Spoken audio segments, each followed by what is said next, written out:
Hello again, fellow BeachBum traders. Thank you for joining us for part one of our weekly trading game plan for the trading week of November 4th through November 8th, where in part one of our weekly trading game plan, we'll try to help you make money trading in November of 2024. Just as a quick reminder, if you're in a country that observes daylight savings time or a state that observes daylight savings time, don't forget to fall back and change your clocks back 1 hour tonight. So you're not too early for our live stream again tomorrow. So again, just remember to change your clocks back 1 hour tonight for daylight savings. So let's get started. So here's our Google document with our notes for part one of our weekly trading game plan for the trading week of November 4th through November 8th. We keep our notes in publicly accessible Google documents. Our notes documents contain links to bonus videos, to tools and resources we use to do our market analysis, come up with our trading strategies, our trade ideas. You can find a direct link to this Google document in the description box below. We keep all of our weekly trading game plan notes documents in a publicly accessible Google Drive folder, so you can refer back to the notes for this week as well as previous weekly trading game plans. You can also find a direct link to that publicly accessible Google Drive folder in the description box below. So if we take a look at how the markets ended up on Friday in the main page of FinViz, see all the markets were up on Friday. So the Dow up almost 0.7%.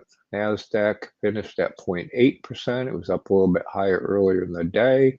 S&P up 0.41%. Again, up more earlier in the day. Even though the markets were up, we had a pretty much split between advancers and decliners, 50% advancing, 46% declining. We had more new lows than new highs, so 63% new lows, 37% new highs. Also, now we've got 57%, 58% below their 50-day moving average, only 42% below. We still got 59% above their 200-day, 41% below. So although, again, the markets ended up, we've got some weakness under the covers. Again, we saw a rotation back into the Mag 7 after they significantly declined on Thursday. So the negative with Apple. Apple had some disappointing earnings. Microsoft's earnings had disappointed. It had dropped previously, pulled NVIDIA down a little bit, Amazon, etc. So Thursday we saw a rotation out of the Mag 7. Friday, the buy the dippers came back in, and again a rotation back into the Mag 7. So the weak sectors, real estate, utilities, energy. Again, we saw energy bounce back up over 70 and then dip slightly below 70. These weaker sectors, as we'll see, driven mostly by the pop in bond yields. Welcome everyone in the chat, Ricky Khan, Katon, also known as Easy Mike, Sydney Osborne, Walter Line, Fairchild, MD. Thank you all for joining us in the chat today. Hope you all had a great trading week and are doing well. So some of the headlines: mortgage rates below 6%, not anytime soon. Again, we'll see mortgage rates actually went up. Stakes for bonds, gold, etc. Too close to call. Wall Street closes higher. Amazon gains offset weak job growth. So we'll see mixed bag of jobs data, and we'll look at that. Dow closes 300 points higher to begin in November. Shake off weak jobs report. Stocks rise as dip buyers fuel Wall Street rebound. So again, Thursday we saw a dip. Friday we got the buy the dippers came back in. So again, we saw oil had bounced up above 70 briefly. It dipped back down slightly below 70. We'll see if it regains that 70 level. If so, 70 is kind of the pivot point. So it's either going to act as a support or resistance. So we'll see on Monday if it regains 70. Natural gas bounced up to 270 or so, dipped back down to 264, 65. Gold, it's been relatively strong, continues to be relatively strong. It tested that 28, retraced from that 2800 level. Again, right now we see all the futures on the indices pointing up. Saw a big pop in bond yields. So again, now we've got the 30-year back up over 4.5, 10-year at 4.36, 5 at 4.2. So although we'll see the probability of a rate cut is pretty high from the Fed meeting this week, the bond market is disbelieving a lot of this activity, and bond yields have continued to go up, bond prices down. Bitcoin had made a new all-time high earlier in the week, I believe, and since retraced back down from that. You see a big dip in Bitcoin right now.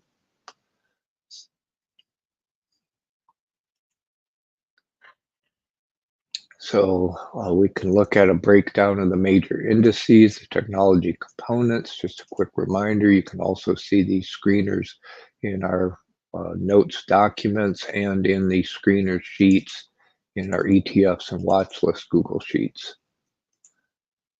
So if we look at the major indices,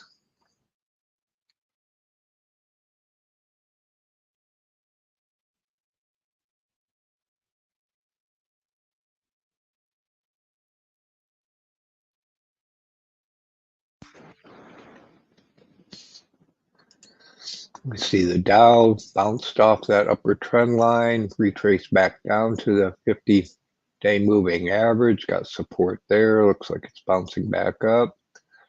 IWM, again, pretty much trading flat. It's got support from its 50-day moving average. Got a multiple top there.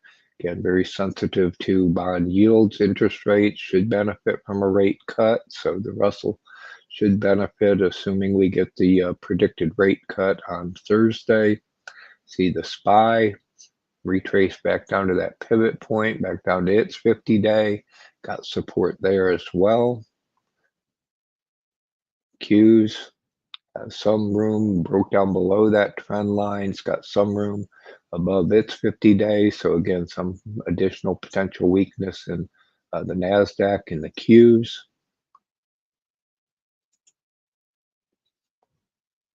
You look at the technology component breakdown.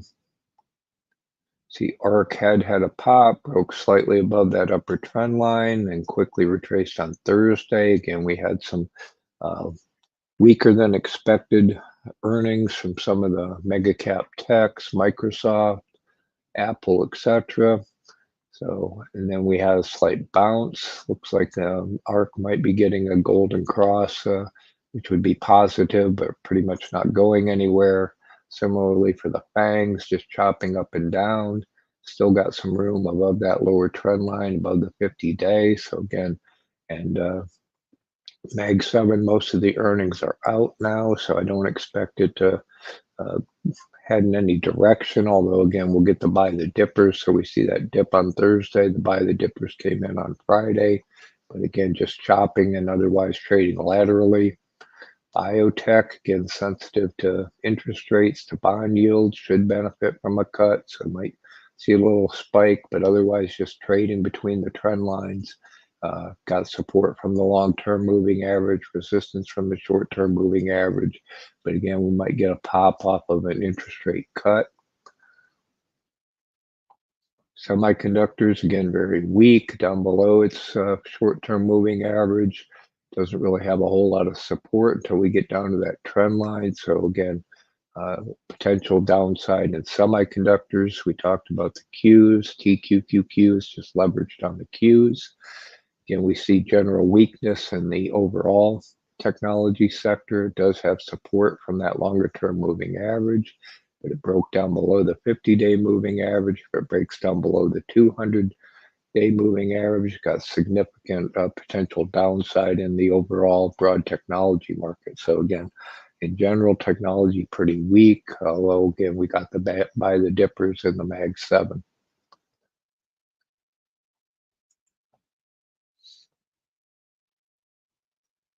Just checking the chat a little bit.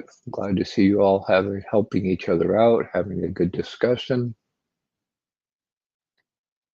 Okay, let me grab a quick drink and we'll look at the breakdown of the groups, sectors, industries.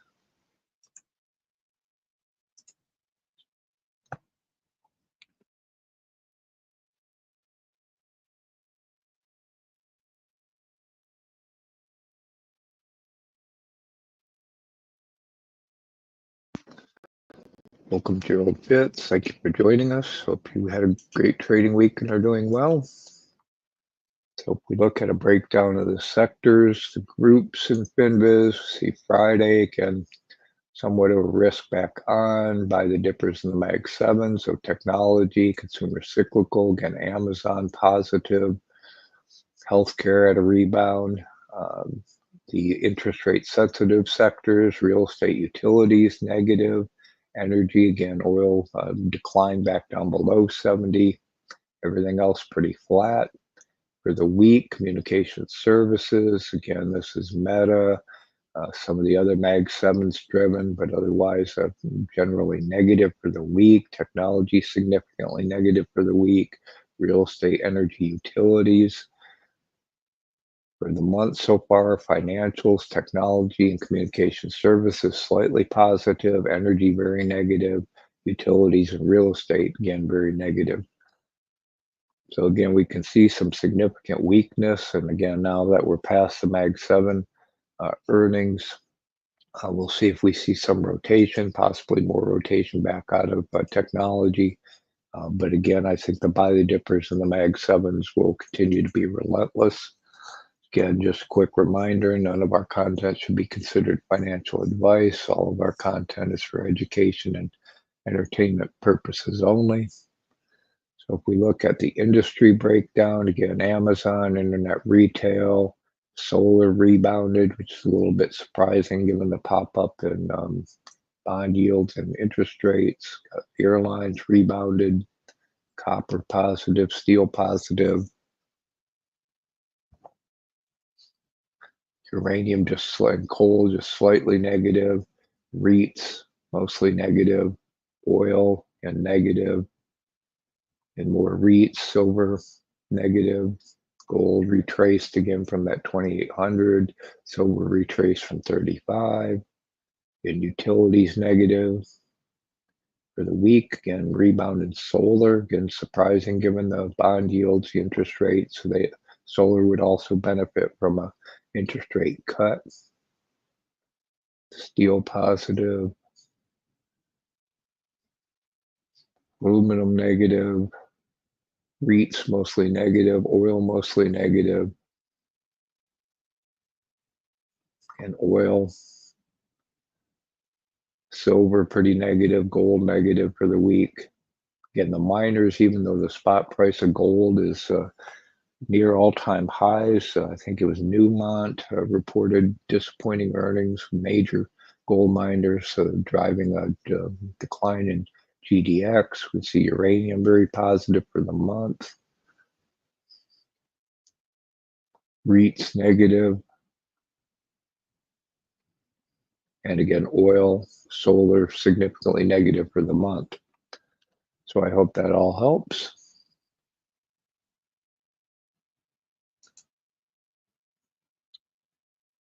Okay, next we'll look at the economic data that came out last week. We'll talk about the economic data coming out next week. Firstly, I'll quickly go over some of the highlights, then we can go into the whole calendar in investing.com.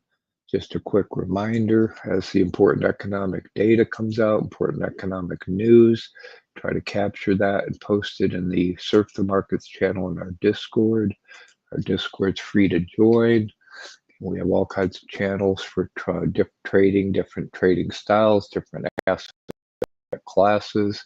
And again, as the important economic data comes out, important economic news, try to capture that from investing.com, get a screenshot, the raw data. Again, as other important economic news comes out, post that in the Surf the Markets channel of our Discord. So again, we'd love to have you join our Discord, participate in discussions related to trading, and also a great source for real-time economic news and data. So let me grab a drink and we'll go through the economic data from last week.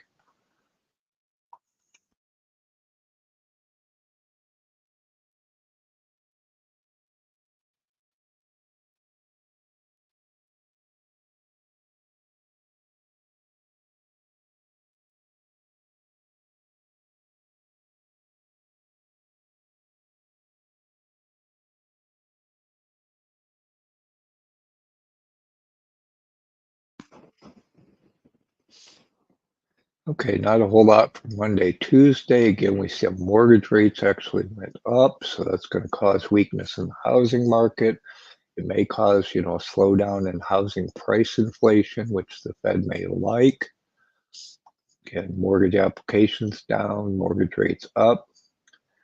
ADP non-farm employment change. So again, we got some conflicting employment data that we'll see. So ADP was up 233K, significantly higher than the 110 expected. But again, on Friday, we'll see a weak jobs report. We'll talk about that. Got GDP below expectations. So GDP is still growing. No fear of a recession, but it is slowing. Core PCE prices was higher than expected. So the Fed's preferred measure of inflation is core PCE, a little bit higher than expectations. PCE prices was below expectations. Consumer spending very strong, so the consumer is still spending. We've still got core inflation. Economy slowing, but not at risk of recession. Thursday, we got job cuts below expectations, job cut rate down from previous. We got jobless claims data. Initial claims was below expectations, continuing below expectations and declining. So the job market, and from this data, remains pretty resilient. Not a major decline in new claims. And core PCE prices a little bit higher than expected. So again, the Fed, they may want to hold rates steady to fight inflation. No fear of a significantly declining job market from this data. But as we'll see, I think their probability of them cutting is very high. Personal income, personal spending still high. So again, consumers are still spending. And Friday, we got the non-farm payrolls, very weak. So only 12K new jobs, expected 100K. The pundits, talking heads attributed this to the hurricanes, the strikes. So they're kind of explaining away this very low non-farm payroll. But again, the news reported this as a weak jobs report, and the markets, pop back up. The probability of a Fed interest rate cut popped back up, and so the markets rallied back on Friday after declining on Thursday. Manufacturing payroll dropped more than expected. Participation rate dropped a little bit. U6 unemployment steady, and the overall unemployment rate is steady. So even though we got that small job increase, we're not seeing a decline or a pop in the unemployment rate. So again, the Fed doesn't, in my humble opinion, from the data that we're seeing, the Fed doesn't really need to cut right now. But as we'll see, the probability that's being predicted says they will. And it sounds like they're pretty much committed to a small cut next week. So quickly look at the other data from last week, and then we'll look at the calendar for next week. So bill auctions, again, seeing, the bond yield or the bond market disbelieving, and bond yields continue to go up. Bond auctions a little weak. Housing prices drop, so again, higher mortgage, so it might decrease the inflation in housing. JOLTS job openings weaker than expected. So again, we saw that in the non-farm payrolls as well.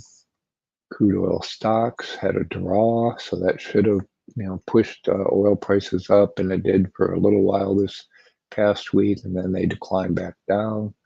Talked about mortgage rates and ADP, GDP data. Pending home sales, though, popped up, so that's a little interesting. Crude oil inventories, again, a draw, so that should support oil prices.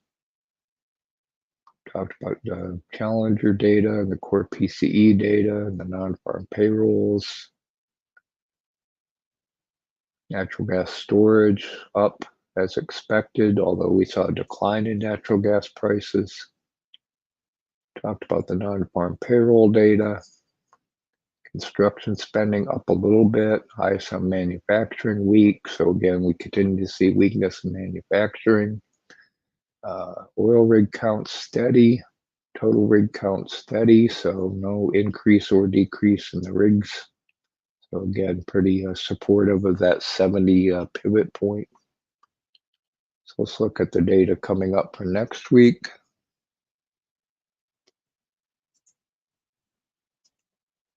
So Monday, got some durable orders, factory orders, some bond auctions. Then Tuesday, obviously the big news is the election. We'll get some volatility around reporting around the election. We'll talk about that. Got some ISM, global services data, ADP, some GDP data, oil stocks, get mortgage rates on Wednesday, crude oil stocks. Thursday, we get the weekly jobless claims data, and then also, as you'll see, we get the Fed decision, the November interest rate decision. At 2 o'clock, we'll get the interest rate decision. You can see the expectation here. It's for a 25 basis point cut. We'll look at the probabilities in a minute. And then this is showing at 3:30. That's probably actually 2:30. We get Fed Chair Powell coming out, giving his press conference. Be interesting to hear his reaction to the mixed job data, also their path going forward. So again, a lot of volatility due to the election, also the interest rate decision. I kind of expect they'll have this jobless claims data already. Friday, we get sentiment data. Probably not as impactful as the election and the interest rate decision.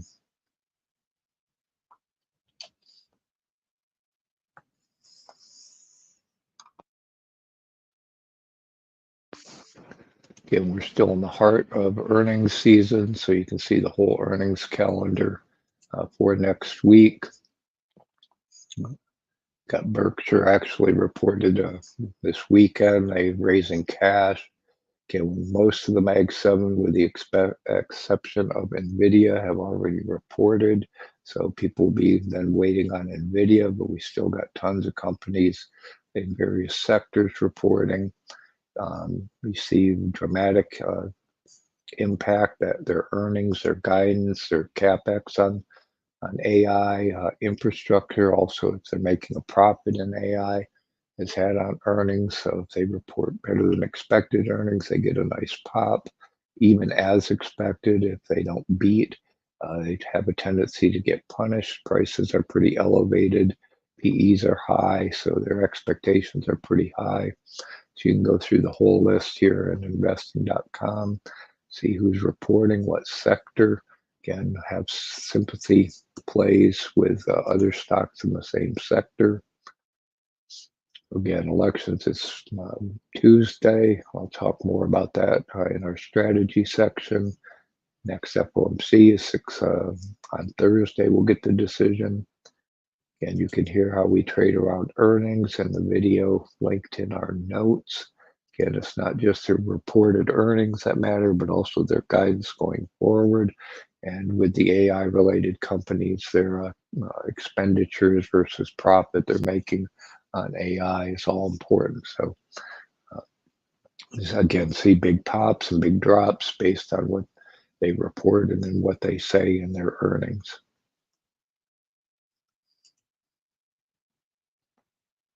Let me grab a quick drink and we'll go through the market screen in Webull as well.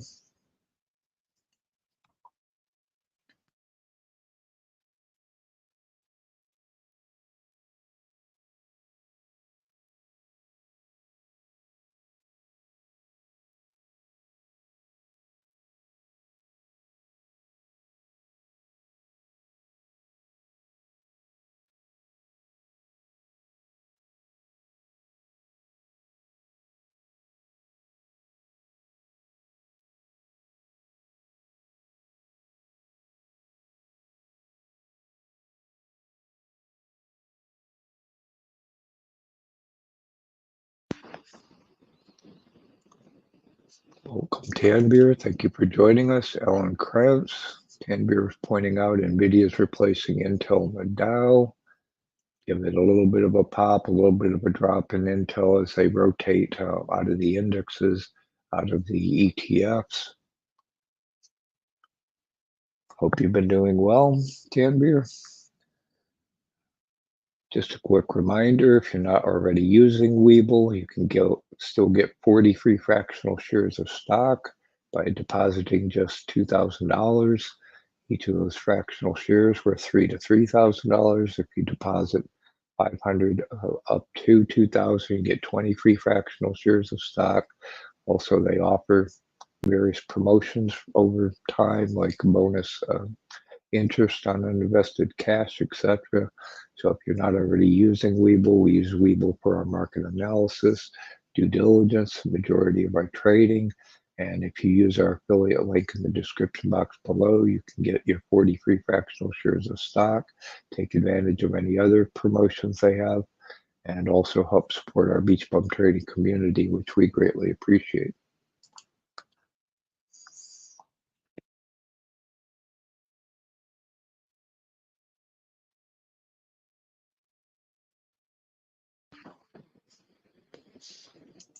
I'm using the market screen in the online browser version of Webull. We'll look at the histogram and see, even though the markets were up on Friday, the balance of advancers and decliners was pretty balanced, 3,100 on each side. Percentages of advancement and decline, again, very balanced. So even though the indices were up, mostly driven, in my humble opinion, by the Mag 7, the overall balance is pretty tug of war neutral. We're back to where on Friday we see a inflow in the NYSE, significant outflow out of the NASDAQ. So again, we saw a little bit of a bump probably after the jobs data, but then a significant outflow out of the NASDAQ. Again, another reason to think we'll get further declines in the overall technology market. Thought this was interesting. The market sentiment's now showing fear. So we were neutral previous week, previous month had been neutral. Now it's a little bit fearful, not extremely fearful. And we saw most of that drop on Thursday. So again, higher than expected inflation data, a good GDP data would indicate the Fed didn't need to cut, although on Friday we got a little bit of a bounce up on the weaker than expected non-farm payroll report. Also, we'll see that in the treasuries. So if we look at the treasuries, we see right after that non-farm payroll, we saw a big dip in the yields and then they bounced back up, although the 1 year is ended up pretty flat. 2 year, same thing, big drop in yield on that non-farm payroll, rebounded and actually ended up higher. Same thing with the 10 year. So it also ended up higher. So again, bond markets disbelieving the rate cut, even though we will probably get one. Also, just a quick reminder, you can see the earnings, the upcoming earnings calendar here in the market screen in Webull. You can go to next week, go through them, day by day. So you can see who's got earnings reporting very quickly. There's a biotech, etc., some biotechs, energy, etc. So you can go again day by day, see the earnings.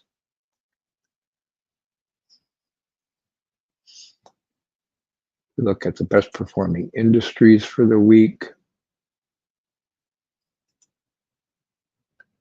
Got retail and driven by Amazon, some hardware, software, office, some healthcare, renewable energy, again, solar had a rebound, communications, semiconductors pretty positive for the week, transports, biotechs generally positive, construction positive, financials actually mostly negative, software pretty split, pretty flat.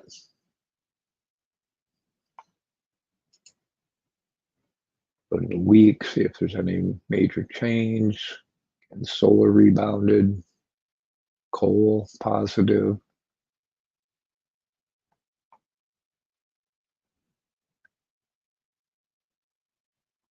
Look at the ETFs.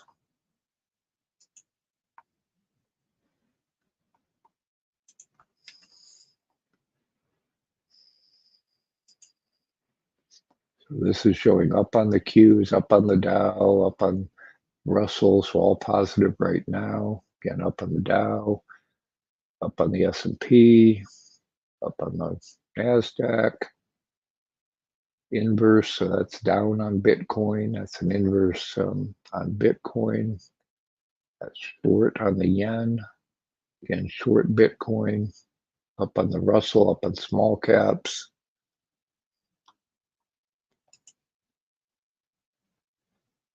.3D printing positive. So positive PRLB we own, DDD, 3D Systems, and MDM. So seem to be a cycling back up in 3D printing. Jets positive, that's airlines.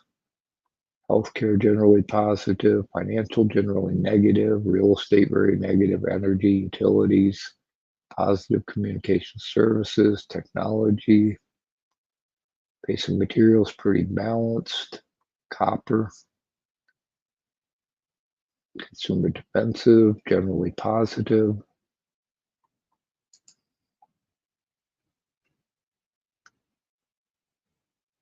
Commodities, corn up, gold, corn.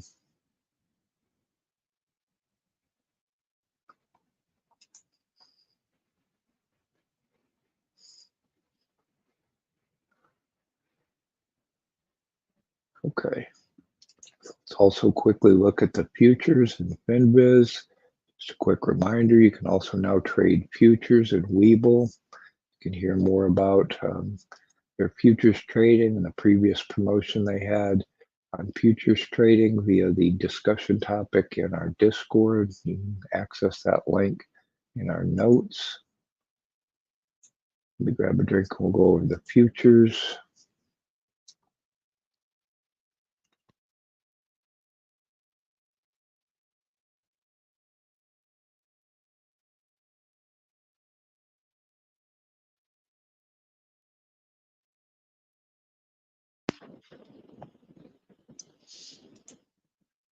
Okay, if we look at the futures, again, we see that decline on Thursday, rebound on Friday, and pretty much all the indices. It's like the Dow's, got a pretty strong support level around 4,200.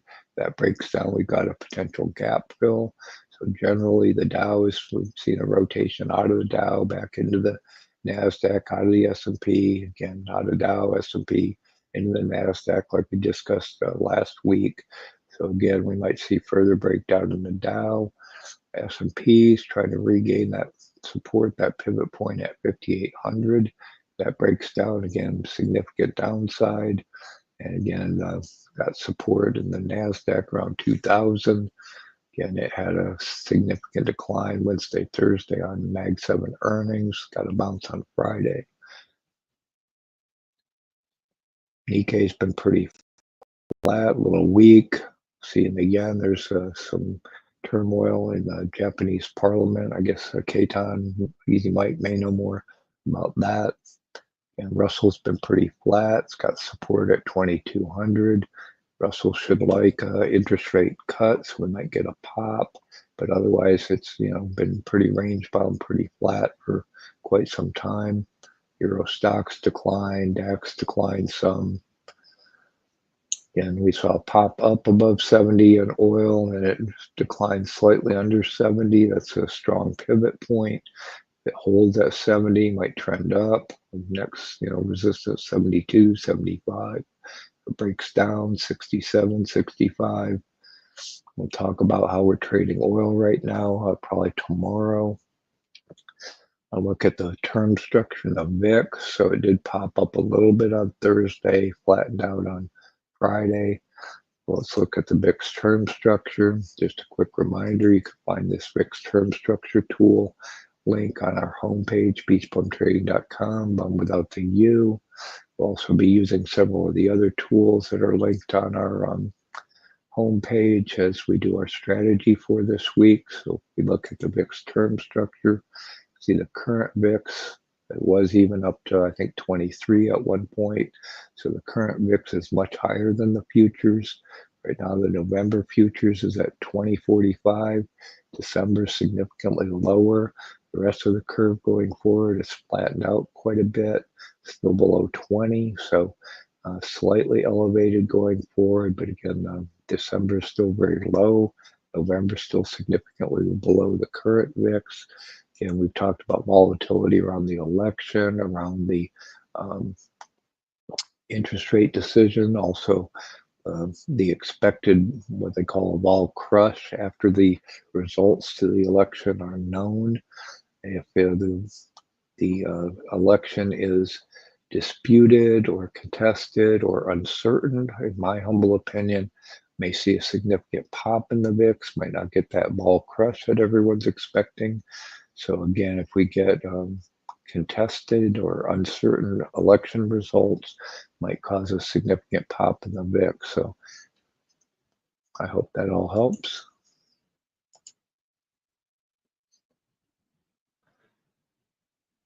Natural gas, again, roll over the contracts and then it's retracing back down. Got a gap fill, so about 250 or so. It's like it's just retracing back down to that gap, and then we'll see what the trend is from there. Gold gets tested 2,800, rejected, got retraced back down slightly below 2750. 2750 is a good support level.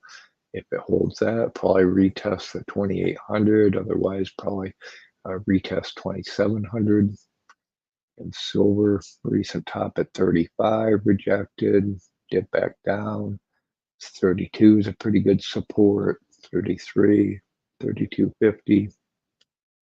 Again, palladium, platinum retraced after pretty strong runs. Corn oscillating, good support right on that 410. Wheat, resistance now at 580, trending generally slowly down. We'll see if we get a further trend down in wheat. Lumber, roll over, had a pop. Again, we talked about that significant pop up in bond yields, so decline in bond prices. I've been watching the TLT. I'll take a quick look at the TLT in a minute.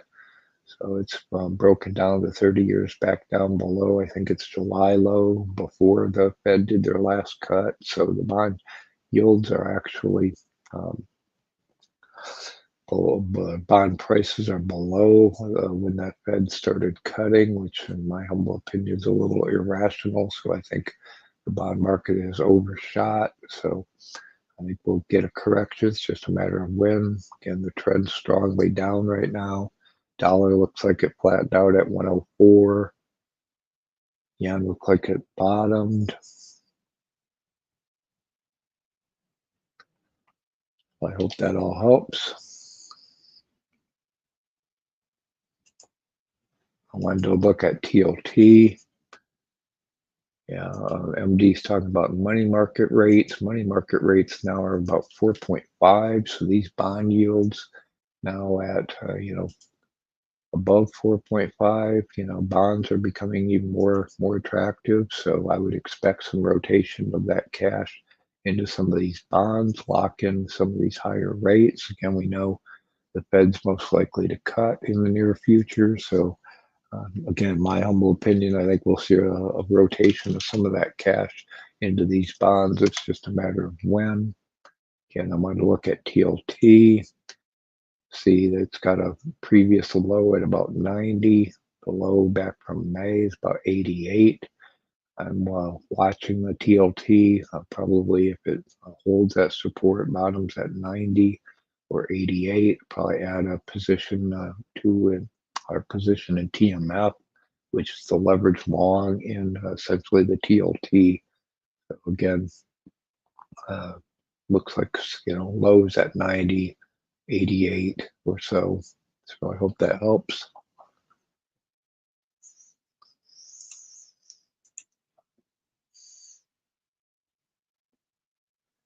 Okay, well, I'm going to skip forward through ETFs and see if we have enough time today. Otherwise, I'll come back to that tomorrow. We've got a lot to cover in our theme for this week, Make Money Trading in November 2022. Talk about the seasonality, the election, the Fed interest rate decision, etc. So let me grab a drink and we'll try to go through all the factors of trading in November 2024.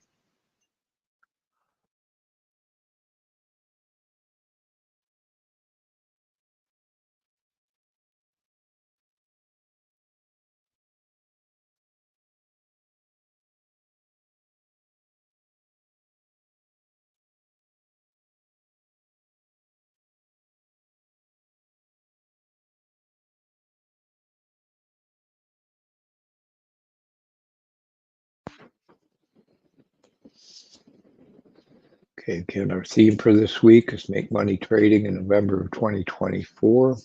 Firstly, we'll look at the historical seasonality of November. And we'll also talk about the impacts of the election, the Fed interest rate decision, the probability of the Fed cutting going in this week or going forward. So firstly, if we talk about the historical seasonality of November, see that November tends to be a positive month. We can see the past 5 years. So we've got the past 5, 10, 20 since 1950. So it's been even more positive the past 5 years, past 10 years than historically in the past. So November tends to be very positive, and we get that slight drop off. December's still positive, but not as much as November. So we see November's even more positive than October, and October I think was pretty uh, positive in general. So again, good general trend in November, and then possible drop off a little bit in December.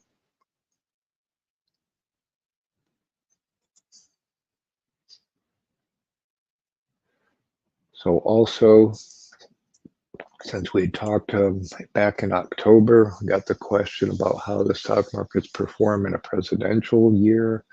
So we've got several previous videos talking about how to trade around the elections, the presidential election cycle, trading in November of an election year. And also I asked ChatGPT that question like we did in October, but how do the stock markets perform in November? So we can go over that answer from ChatGPT very quickly. I'll zoom this up a bit. So we can see November and US election years often bring heightened volatility, influence on market performance driven by the outcome. Got pre-election uncertainty, so we have seen the VIX, now up over 20 a little bit. Investors anticipate shifts in fiscal, regulatory, international policy, and we know there'd be significant shifts in those policies depending on who wins. And they'll fluctuate based on polls, debates, and we'll hear the early results, etc., polls, and that will cause additional volatility. And after the election, immediately after the election, short-term reaction based on the winning candidate. Markets often respond favorably to a clear result, but drop if the outcome is delayed or contested. And again, in my humble opinion, the probability that we'll get delayed or contested results is pretty high. Again, that's my humble opinion. Historically, if the incumbent wins, markets tend to react more predictably. Change in leadership can fluctuations, so more volatility. You get a change in regime, sector specific. So we've talked in the past couple weeks about Trump versus Harris stocks and how we can trade those results. So Democrats tend to be positive for renewable energy. Defense and healthcare tend to respond more favorably to Republicans. Since 1928, post positive returns in November of election years. So again, historically, November is a positive month. In election years, it has a tendency to be positive. November in election years leans towards positive. 2016, we had a 3.4% rise in November. 2020, we had a 10.8. So again, all very positive.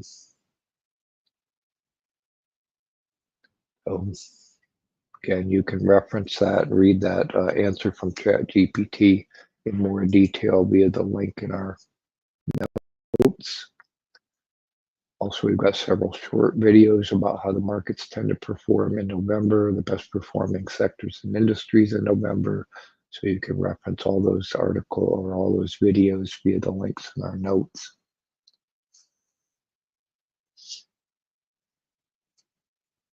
Okay, next we'll talk about the Fed interest rate decision. So again, another source of volatility this week, although as we'll see, the probability that's being expected of a cut is very high. So if we get,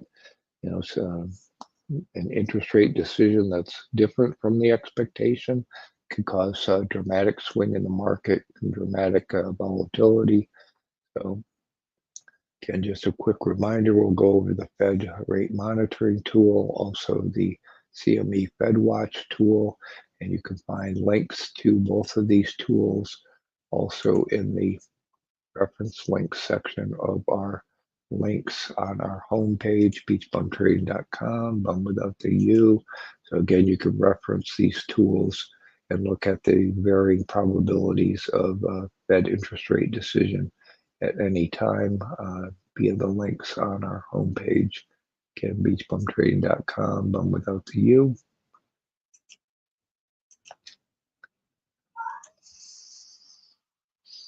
Let me grab a quick drink and we'll go over both the Fed rate monitoring tool and the CME watch tool.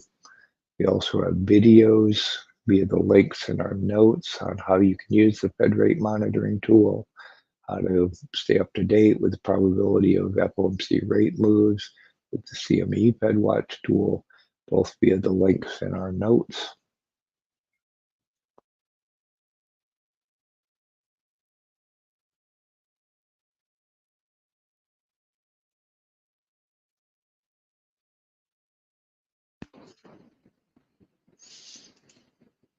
Okay, firstly, if we look at the Fed rate monitoring tool in investing.com, again, you've got a countdown clock to the next decision.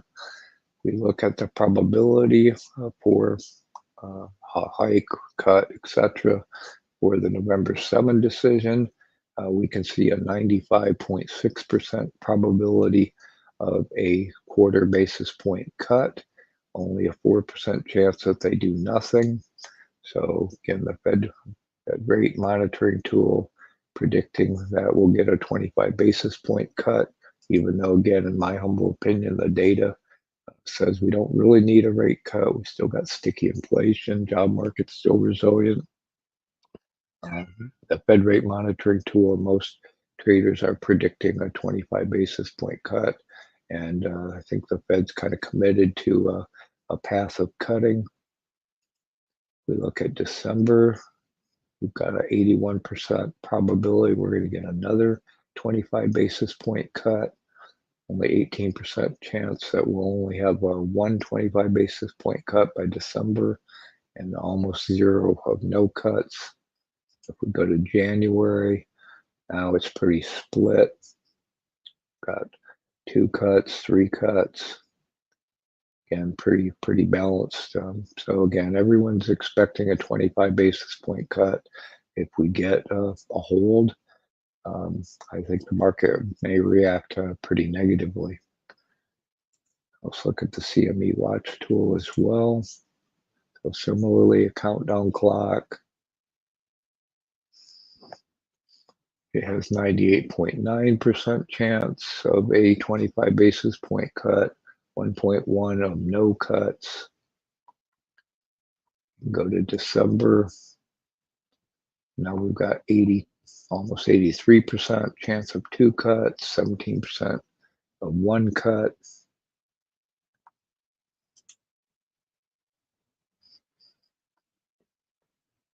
Again, now January, we've got a pretty balanced 2 cuts, 3 cuts. Again, not definitive in either case. So again, everyone's pretty much expecting 20, at least a 25 basis point cut in November and another 25 basis point December. Again, that's pretty much the dot plot that they've given us. They've been telling us, 50 basis point more in cuts this year. So everyone's pretty much expecting 25 on Thursday, 25 in December. So again, anything out of those expectations could cause some significant volatility in the market, probably a negative reaction if we don't get a cut at this time. So we've also been talking about the trends for the fall. So you can hear our previous discussions about how to make money trading in the fall. So let me quickly go back to our ETFs. So just a quick reminder, as we identify potential opportunities, be it long or short, trade ideas, trade strategies, we then jump over to our ETFs Google Sheet, can identify the ETF with the amount of leverage, the risk reward profile, etc. that we'd like. And you can do the same by using our ETF Google Sheet, and you can get 24/7 access to our ETF Google Sheet by joining our Patreon. Let me grab a quick drink. I've got one addition that we'll talk about very quickly, and then if anyone in the chat has particular categories, topics, indices, etc., themes you want to look at ETFs, I'll try to keep an eye and we can try to visit those.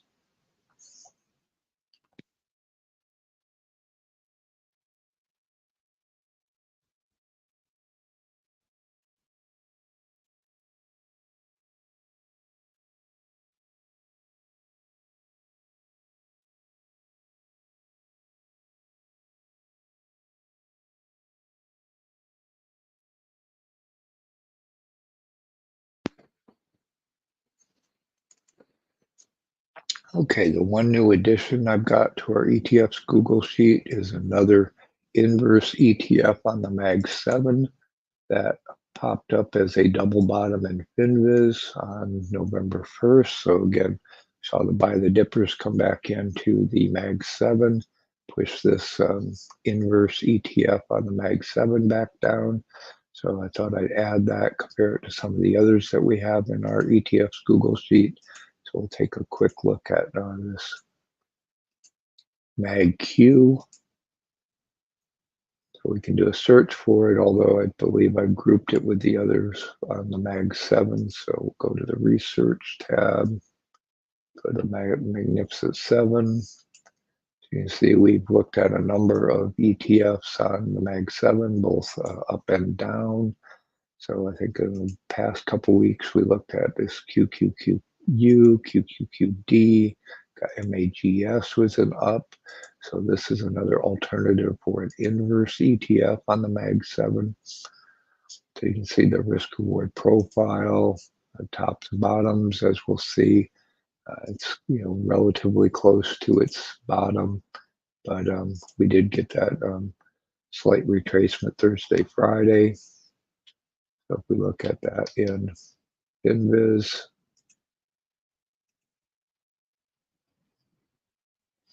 so this is a round hill daily inverse Mag 7 ETF. You can see when it was identified as a double bottom. See, it hasn't been around all that long, so it's just early this year, I believe. Yep, since about March. See, it's kind of choppy. We'll see it's got a pretty small AUM, not even 1 million. It's got very small volume, 1.5K. So again, be a little bit careful with this, very small volume, could be somewhat illiquid, choppy, big bid-ask spreads is optionable. See, it's got Mag 7 equal weighted PR swap, treasury bills. So seeks daily investment -1, so it's not leveraged. It's just a straight inverse short on the Mag 7. So we look at the ETF database as well, see if there's any additional information.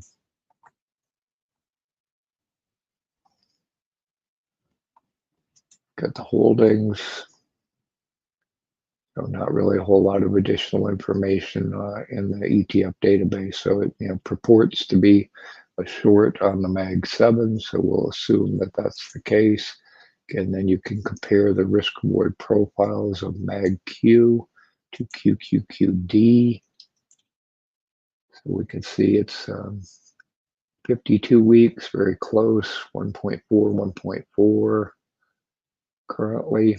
Risk reward's a little bit better for QQQD. Again, we have a previous video in the past couple weeks. We looked at QQQD, QQQU. So you can compare MAGQ to QQQD, see which one you prefer if you're looking to short the Mag 7 with an ETF.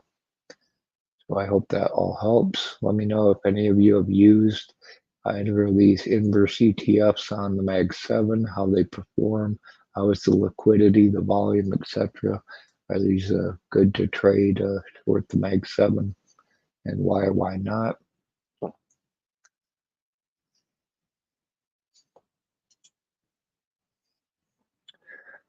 So again, I'll try to keep an eye on the chat, see if anyone else has additional ETFs you want to look at. Again, we see Bitcoin. We'll talk about BITI, some of the Bitcoin ETFs, probably more tomorrow.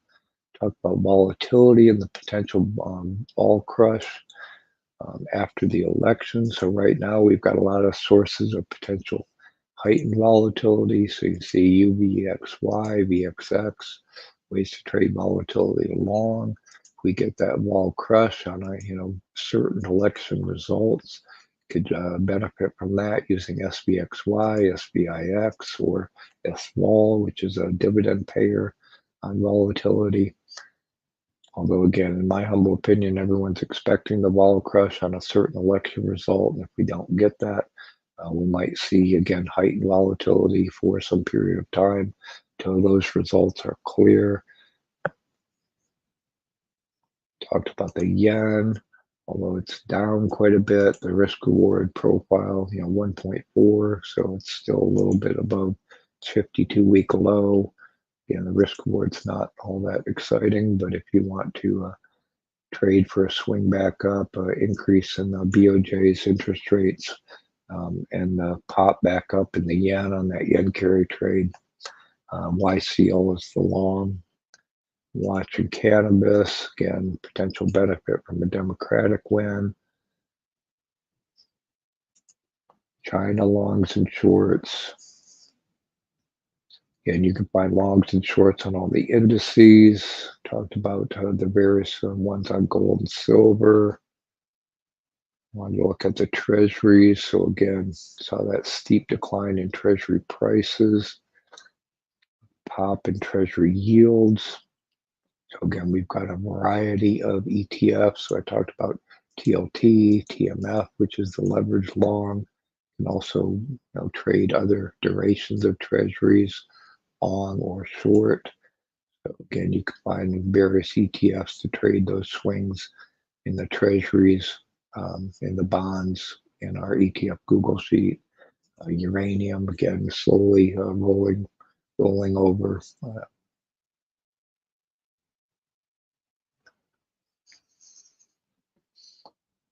We talked about oil. Oil had declined below 70. We've got plenty of ETFs on oil. So again, long short drip or long UCO, short SCO, or again, a monthly dividend payer. And as you'll see tomorrow, we'll talk about, we went long on USOI, again, monthly dividend payer on oil. Also, I wanted to point out something on gold.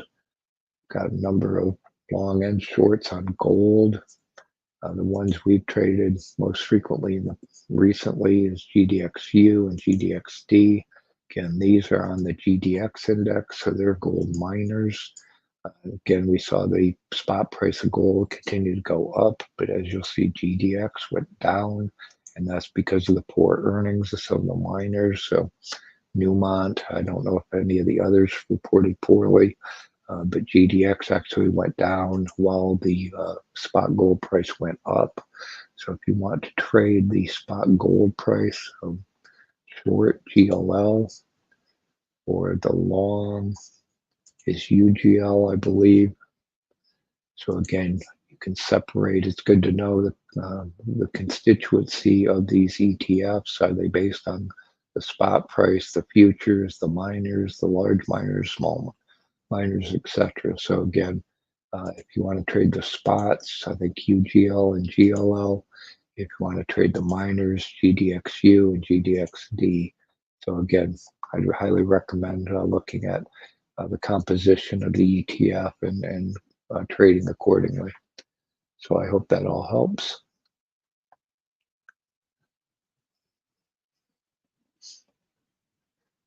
Okay. Again, if anyone else has any other ETFs you want us to research, please put it in the comments through any of our videos and our Discord, etc. You can tag us in our Discord. We're at BeachBum Trading, all lowercase, no other characters, symbols, etc. So there's an imposter I need to deal with after this. Again, if any imposters contact you, please ignore and report them. And quick reminder, don't forget to change your clocks back 1 hour or you'll be in our chat an hour early tomorrow for daylight savings tonight. So fall back, change your clocks back 1 hour, and we'll see you again tomorrow, hopefully for part 2. In the meantime, we'd love your feedback on what we can do to improve our weekly trading game plans, any of our tools, resources, Google Sheets, community, etc. What all can we do to add more value for all of our BeachBum traders? Please do us a favor and smash the like button. Help us try to get the YouTube algorithm to show us some love and share our content with other traders. Help us continue to build our BeachBum trading community.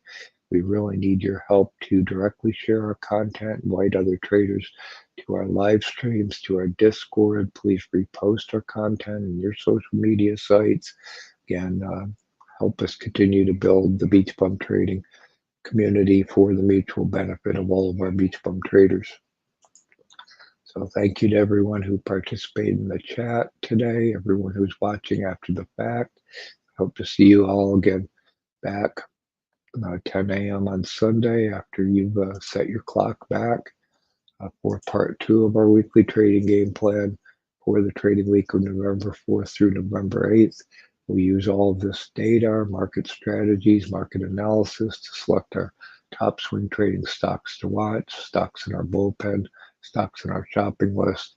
And we'll also talk about how we can use dividend payers and several option strategies to generate income while we wait for our top swing trading stocks to set up. So thank you again for watching and for your participation, and have a great day.